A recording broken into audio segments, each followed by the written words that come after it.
Good afternoon, everyone. Today I wanted to talk a little bit about creating core values and a vision your team can own.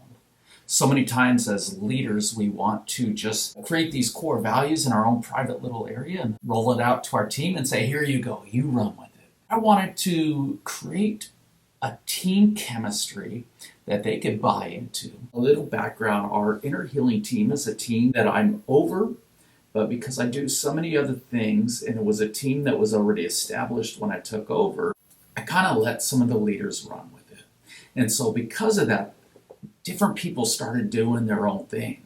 And not only that, we couldn't even define what it meant by inner healing. So one of my goals this summer was to work on our core values and a vision, and ultimately to become a team. At first, we did a couple classes where we were teaching on the Father's love, because part of what I wanted to do was to define inner healing and separate it, because we do have a deliverance ministry.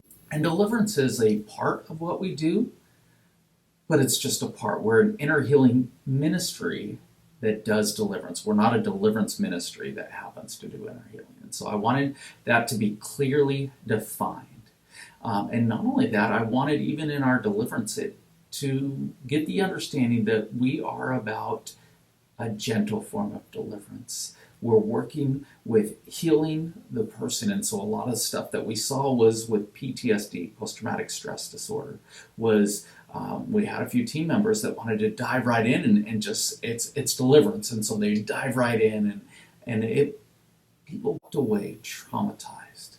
So we couldn't have that anymore. And so we started with a couple of teachings just on the Father's love and his gentleness and his heart and his care for the lost. We met 6 times throughout the summer, 2 Saturdays and 4 Wednesday meetings. And so we walked through a series of questions, and one of them was the best of what was, the past. So we looked at, when have you been at your best, either in this ministry or another? To work with that, we started looking at some of the successes. And so I wanted them to think in a very specific way, right? What are some core values we have or should have that you would never want to change? What is your favorite verse or your life verse?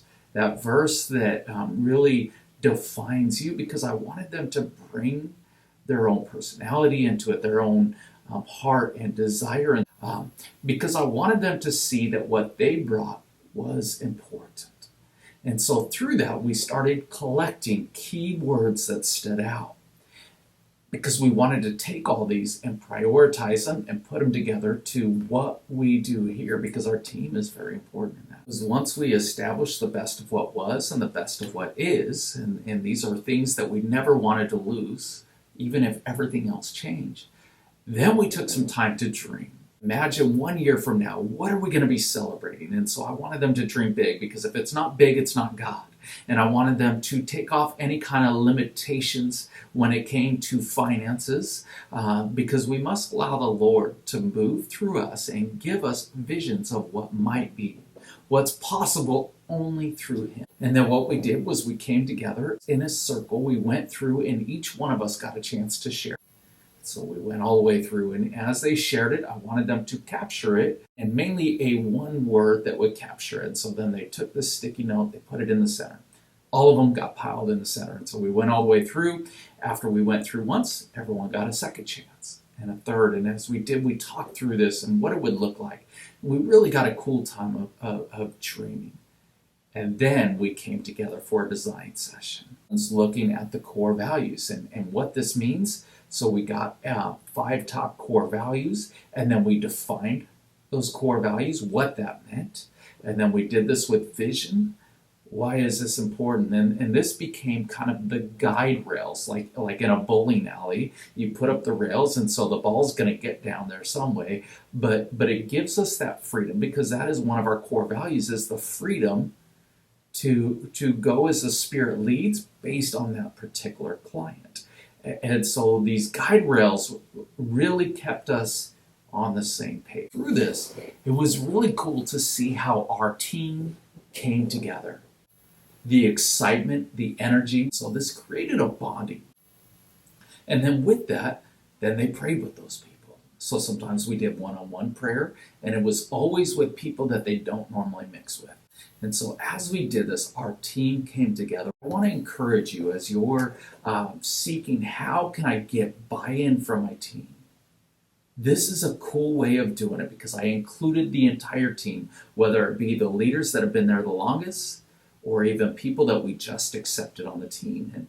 And even through this, it helped us so that we can define when we bring new team members in there what this means and what is expected of them.